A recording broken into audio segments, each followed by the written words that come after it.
This is a battlefront. A battlefront like no other in the long history of mankind's wars. This is an air front.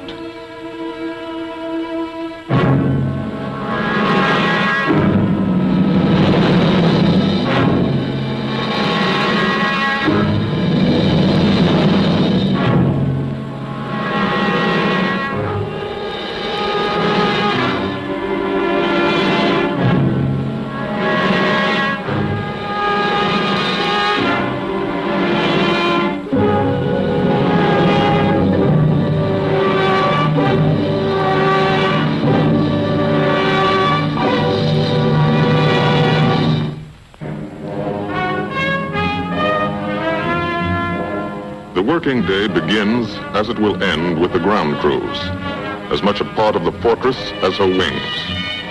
If you're a mechanic, you've got your own bomber. You get attached to it. But you know when your ship goes out on a mission, you may never see it again. So you do your work as well as it can be done, perfectly, because you wouldn't want anything to go wrong that would be your fault.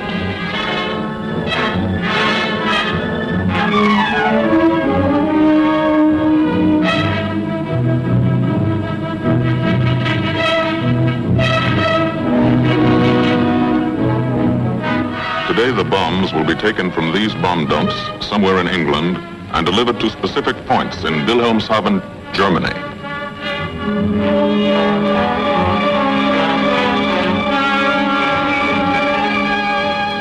To deliver them is the job of the 8th Bomber Command, just a hauling job, yet one of the most difficult and complicated of military operations.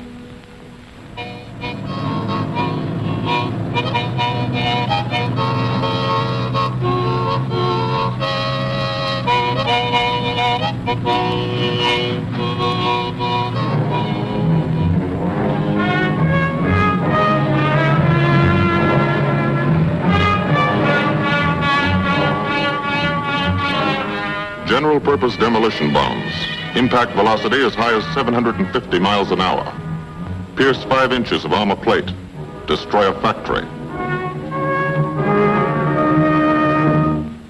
Briefing at 0800. Pilots, bombardiers, and navigators take their places. The group commander, Colonel Stanley Ray, steps up to the target map, and for the first time you learn where you're going.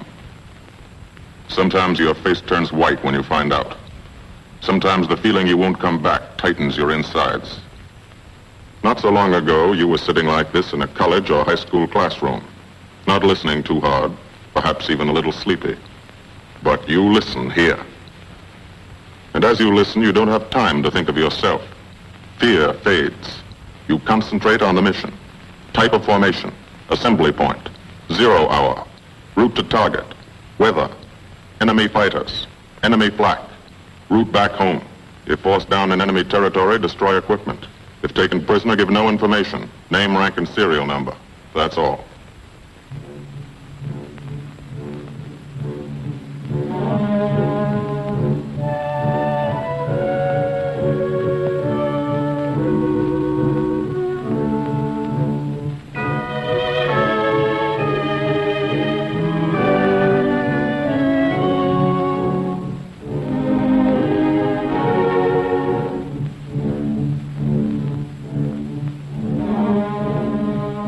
These are the passengers with one-way tickets. And this is the crew of the Memphis Belle, 324th Squadron, 91st Heavy Bombardment Group. Just one plane and one crew in one squadron, in one group, of one wing, of one Air Force, out of 15 United States Army Air Forces. Well, fellas, we've never had an easy ride over there yet. And today won't be any different. No escort except unfriendly. So keep your eyes peeled. Don't get excited and yell when you're talking on the intercom. Save your ammunition and make your shots count. And let me know what goes on back there, Quinlan. Yes, sir. Stay on the ball, gang, and she'll bring us back like she's always done. Okay? Let's go.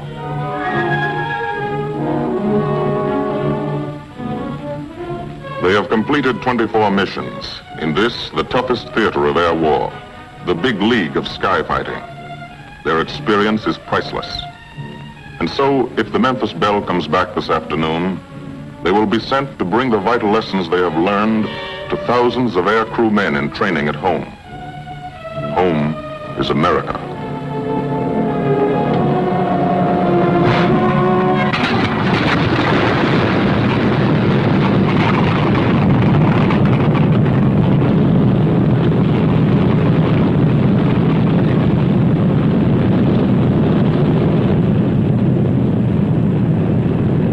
This is a battlefront, like no other in this or any war.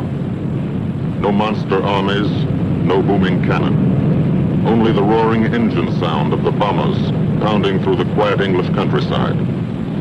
This is an air front.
Of the Memphis Belle leave the soil of England for the 25th time. The friendly soil of England, with its ordered farms and rural hamlets, its country estates surrounded by formal gardens and well-kept parks. The England these Americans knew only from the classics they had to read in school. The England of the towns and cities, whose people have defended their island's freedom for over 1,000 years. But today, their countryside has changed. Today, their island has been converted into a gigantic bomber field, a super aircraft carrier anchored off the shores of Fortress Europe, with hangars and machine shops, with hundreds of dispersal points, perimeter tracks, and concrete runways. This is England in its 5th year of war.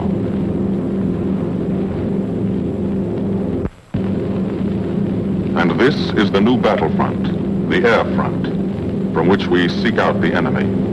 Not his infantry or his artillery, not his panzer divisions, but the greater menace, the industrial heart of his nation, the foundation on which the Nazi Empire and its armies stand, the power behind the German lust for conquest.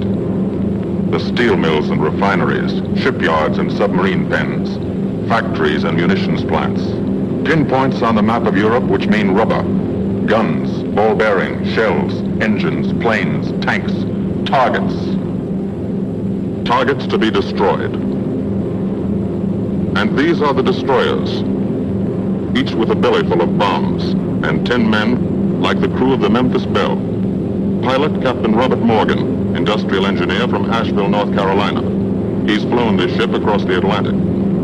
The other pilot, Captain Jim Verinis, business administration student at the University of Connecticut. Radio operator and gunner, Sergeant Bob Hansen, construction worker from Spokane, Washington. Navigator, Captain Chuck Layton, chemistry student at Ohio Wesleyan. Engineer and top turret gunner, Sergeant Harold Locke from Green Bay, Wisconsin. Used to be a stevedore. Besides keeping the bill in order, he covers the sky above. Tail gunner, Sergeant John Quinlan of Yonkers, New York. Clerked for a carpet company, but he quit December 8, 1941. All turret gunner, Sergeant Cecil Scott. Firstman for a rubber company in Rahway, New Jersey. Pilot to crew, 10,000, put on oxygen. They're climbing higher now, 300 feet a minute. The strain on the planes and on the men is mounting. The rest of the crew, Bombardier Captain Vincent Evans, operated a fleet of trucks in Fort Worth, Texas.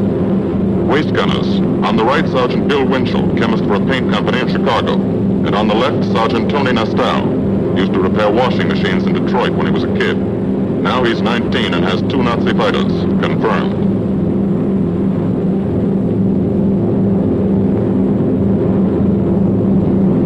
It takes all of a pilot's strength to keep a 30-ton fortress in tight formation. But the formation is the bomber's best defense against enemy fighters. The planes are deployed to uncover every gun, stepped up and down, echelon to the right and left. Arranged to overcome the danger of gunners firing into friendly ships. Arranged so concentrated cones of fire from the caliber 50 machine guns cover the sky for 1,000 yards in every direction.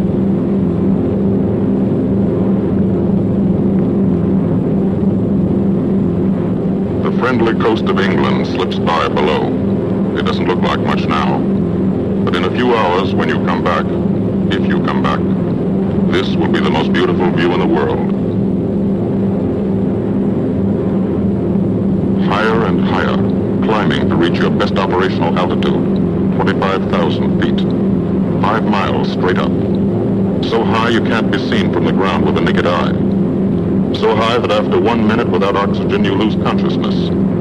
After 20 minutes, you're dead.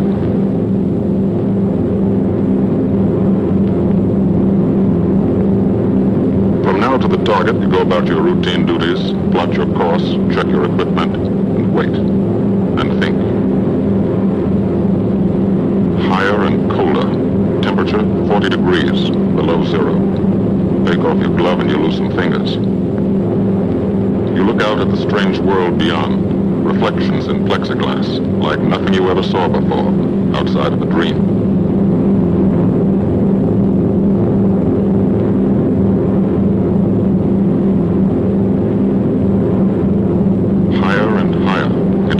Stratosphere, until the exhaust of the engines mixing with the cold, thin air condenses and streams the heavens with vapor trails.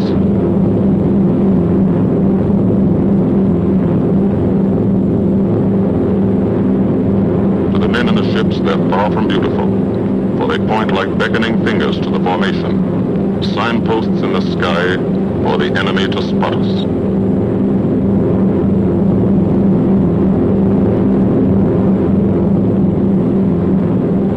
For these bombers to accomplish their mission, a plan is needed.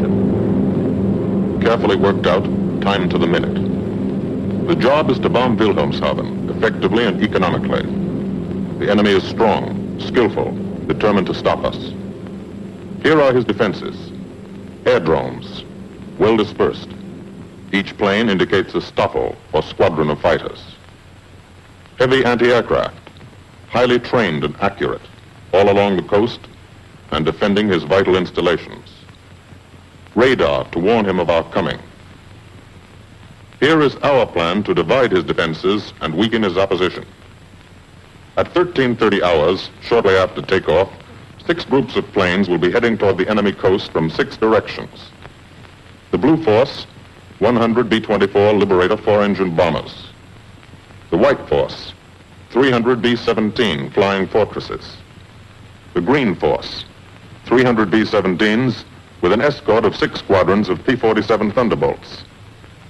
A force of B-26 Marauders, twin-engine medium bombers with 6 squadrons of RAF Spitfires escorting. Almost 1,000 planes and over 8,000 men in the air. The enemy alerts all his airdromes. But which is our main force? What are our targets? Where should the Nazi controllers send their fighters? It's our job to make them guess, and guess wrong.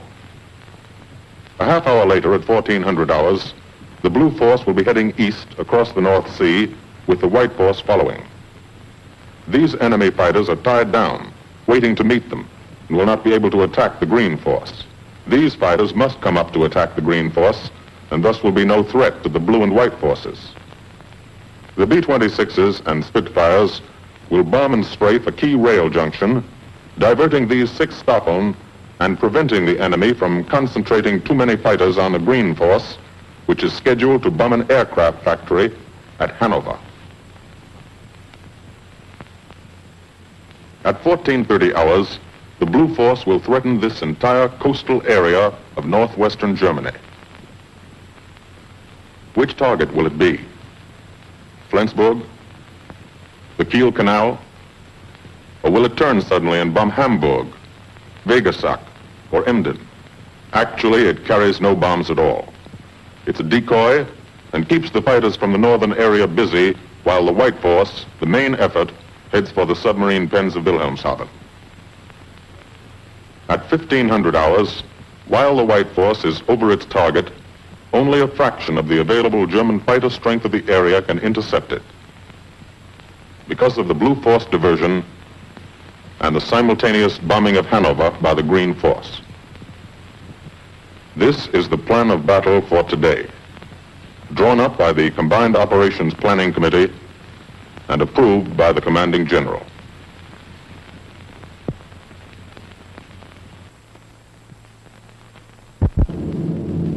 The White Force, lead group, low squadron. We've crossed the invisible line of enemy radar. The Hun is expecting us.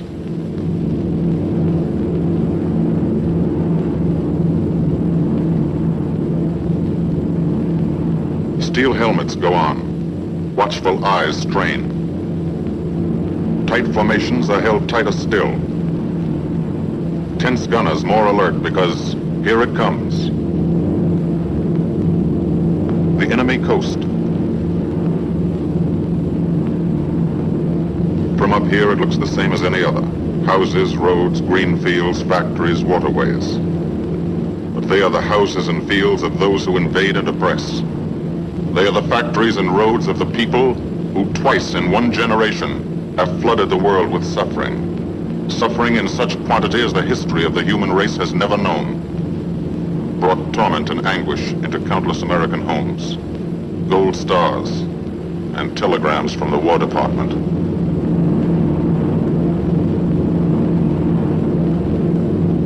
The first flak, just harmless-looking, silent puffs of smoke. Only each puff is a shell exploding, throwing shrapnel around the sky. Exactly the range, accurate flak by radio prediction. 5 miles down, Nazi anti-aircraft batteries have calculated the altitude, speed, and course. Where will the next one hit? You try not to be there.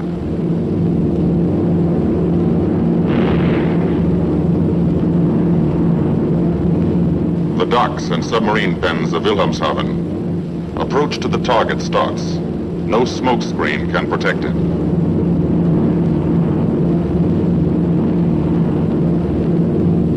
Now the enemy knows the path of your approach and walls that path with a flak barrage, but you fly right through it.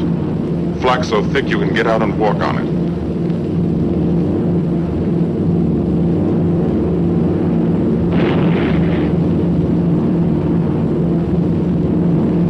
Morgan changes course every 15 seconds. Evasive action to confuse the flak batteries.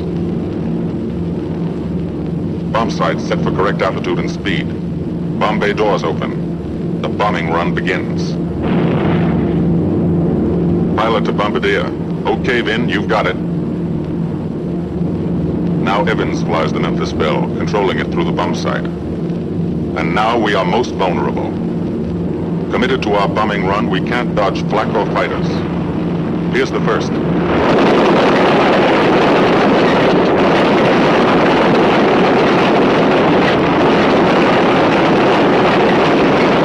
Top turret fires at it. Evans must ignore the battle. Crosshairs lined up on target. Adjustments for wind drift made. 2 more fighters diving from 9 o'clock. Flak now has the range too. They've hit this fort, but he keeps on his bombing run.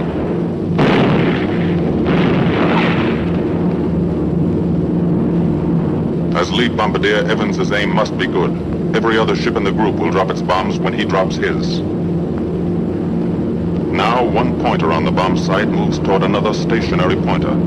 The instant they touch, bombs will release.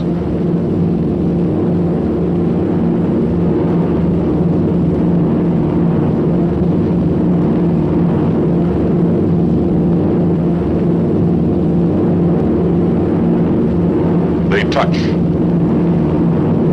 Bombs away.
First half of the mission is over, the easy half. Now to get home.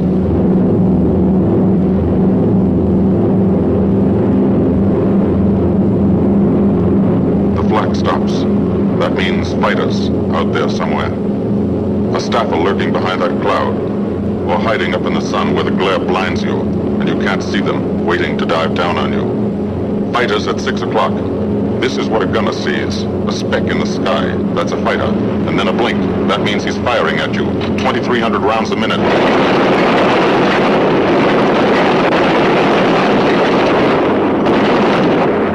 In a running battle, one of the most important instruments is the interphone. There's 4 of them. 1 o'clock high. They're coming round. Watch them.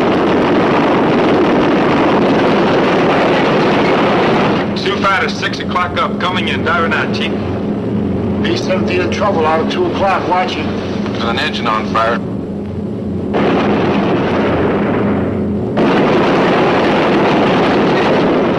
There's 2 more diving through the 94th. 3 planes, 9 o'clock, coming around. Keep your eye on the board. Coming around to 10. Watch them, so keep your eyes open. Yeah. They're breaking 11, breaking 11. I got him. Coming around underneath at 10 o'clock.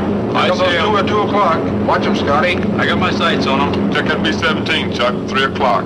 Motor smoking. Fighters, 10:30, coming around. Those 10:30 upper or lower?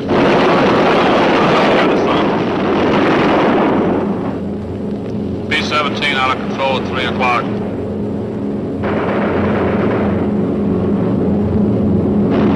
Come on, you guys, get out of that plane. Bail out. There's one. He come out of the bomb bay. Yeah, I see him. There's a tail gunner coming out. Watch out for fighters. Keep your eye on them, Bill. See any parachutes, Quinlan? 2 parachutes open. Flag at 9 o'clock. 8 men still in that B-17. Come on, the rest of you guys. Get out of there. Come on, Bill. So far, There's 3 more shoots. Flak, 11 o'clock. Fighters, 6 ME o'clock. 109 at 3 o'clock. Keep after him, would you? I see him. I'm on him. Come on, you son of a bitch.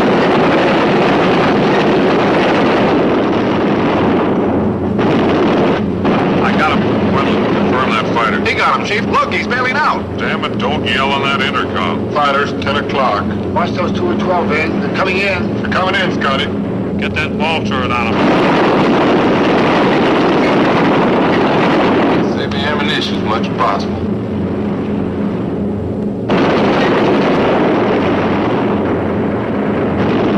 Watch that fighter coming in at 3 o'clock. She's coming in a half roll. Pull her up, Chief. Pull her up. Hurry.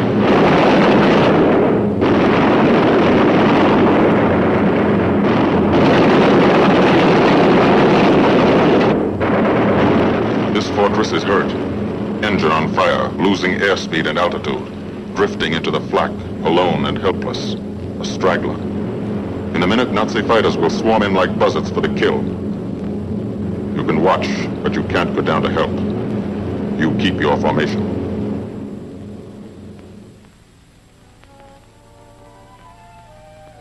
Here, too, the mission is being flown. None the less real for being in the minds and hearts of these men behind. Ask anybody who's been to a field in England or anywhere else our bombers are based, and he'll tell you that there's drama here, too. Waiting to see who's coming back. To watch them, you might not realize how tense these ground crews are. But they are tense and plenty worried. In Air Force talk, this waiting is known as sweating out the mission. These men know the flight plan. Their watches told them when the bombers were running into enemy flak, when they were over the target, when they left the enemy coast. And now their watches tell them the bombers should be nearing the field. Every ear strains for the first sound of the engines. And then somebody hears them. And somebody sees the first faint specks in the distant sky.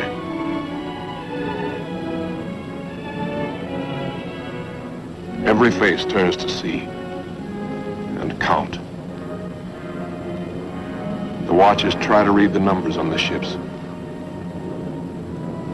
These planes have priority to land first. The colored flares mean wounded aboard. In the hospital window, these watching men know what that means. They know what it feels like to lie on a bouncing fortress floor for hundreds of miles through the frozen stratosphere in great pain, with the other men in your crew fighting to keep you alive until they hit the field. The field. Home. It'll be okay then, because there'll be medical care, the best, as soon as the wheels of your plane stop rolling.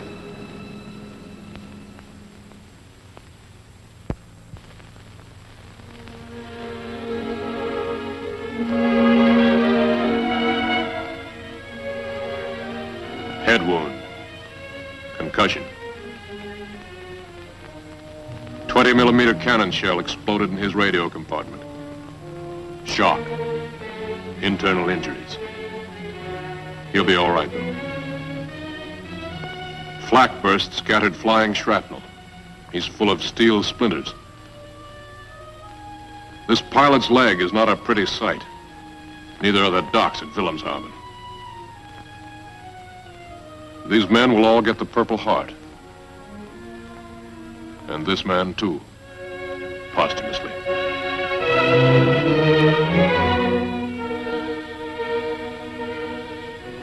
A transfusion right in the plane. This gunner's too weak to be moved. The new life-giving blood flowing into his veins might be the blood of a high school girl in Des Moines, a miner in Alabama, a movie star in Hollywood, or it might be your blood. Whoever it is, thanks.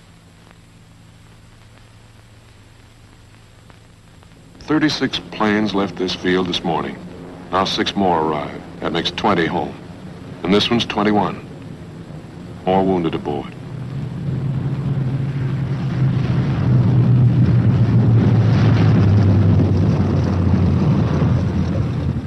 .22, coming in with his left inboard engine dead.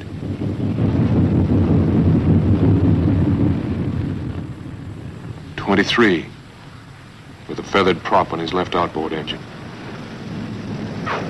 .24, Southern Comfort, with a chunk of tail gone. .25, they flew home on their luck. .26, not a scratch. The control tower learns that 2 more landed at a British field to the south. 1 a crash landing, crew safe. That makes 28. 29. A rough landing, but her pilot's badly hurt. It's a wonder he brought her back at all. 29 planes back. so far. 29 out of 36. Our losses were heavy, but the enemy's were far heavier. We destroyed a German aircraft factory, a rail junction, submarine pens, docks, and harbor installations. That's specific, known damage. But who can tell the number of German torpedoes that will not be fired, the number of our convoys that will get through now, the soldiers' and seamen's lives that will be saved, or the battles that will be won instead of lost because of what these bombers and airmen did today.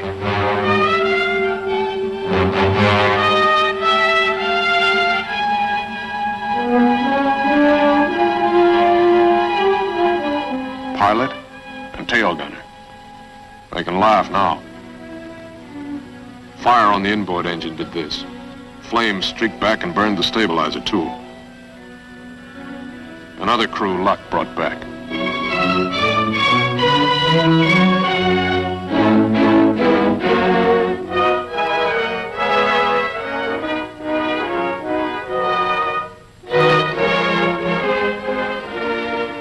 Here's old BELLE. A pretty good airplane when it took off. Lost its nose, lost its navigator, bombardier wounded, top turret gunner and pilot hit. Hydraulic system shot out, no brakes, no flaps. But old BELLE came back.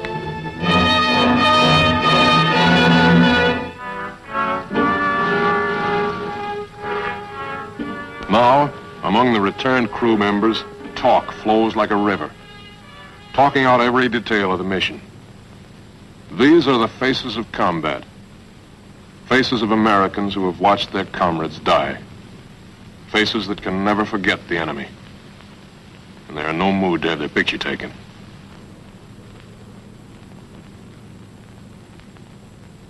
In the control tower, Colonel Ray, the group CO, is still watching and waiting. And then he spots the last flight. 3 more planes. And one of them is the ship everyone's been pulling for. The Memphis Belle. The last few miles of this trip have been a joyride. The strain is over. They can leave their guns now. Now they know they're going to go home. To Spokane, Green Bay, Asheville, Detroit, Chicago, Fort Worth, and Yonkers.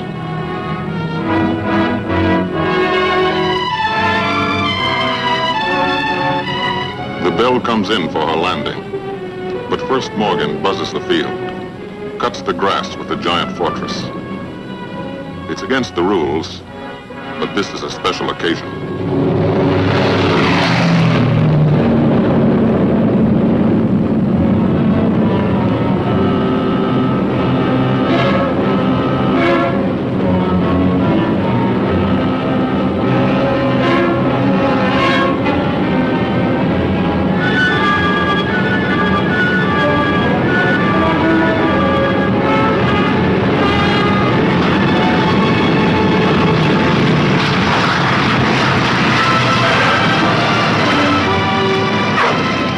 The Memphis Belle come back to the soil of England for the 25th time.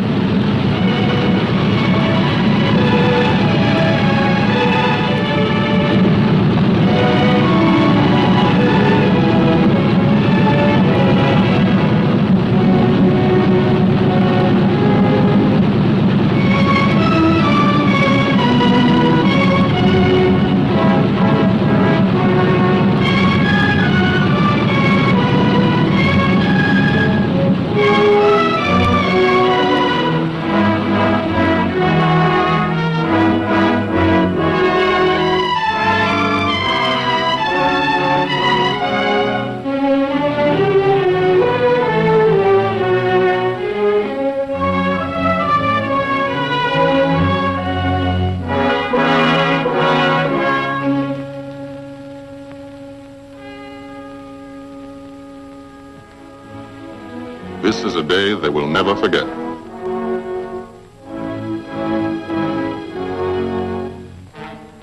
Another great day soon after, Brigadier General Hansel visited the field and presented the Distinguished Flying Cross to every member of the crew.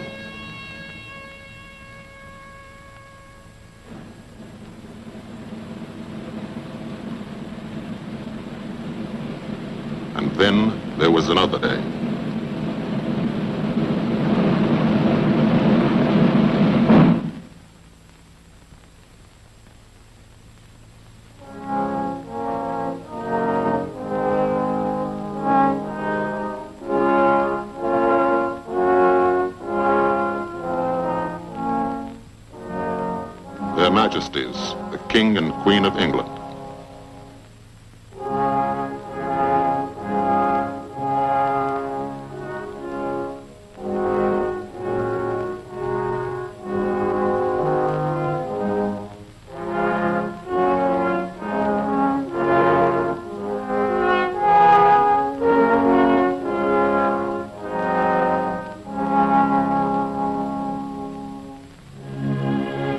Johnny Quinlan never thought anything like this would happen to him when he left Yonkers.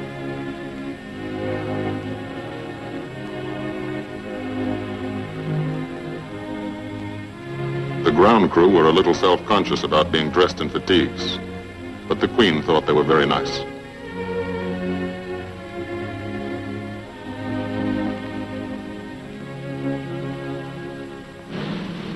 Finally, two more visitors came. General Acre, commanding the 8th Air Force, and General Devers, U.S. commander of the European Theater. The Belle crew received them in flying clothes, as General Acre read the order for what he called their 26th and most important mission.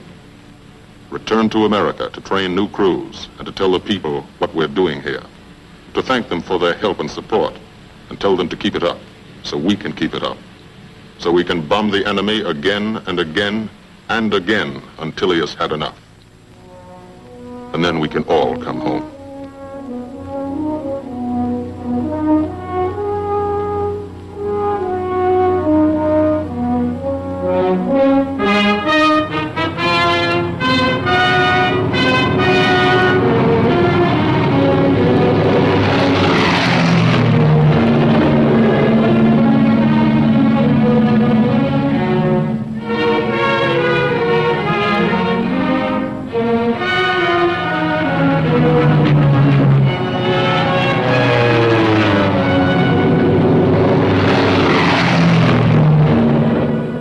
The 8th Air Force, who are now flying deep into Germany, bringing destruction to targets almost 1,000 miles from their bases.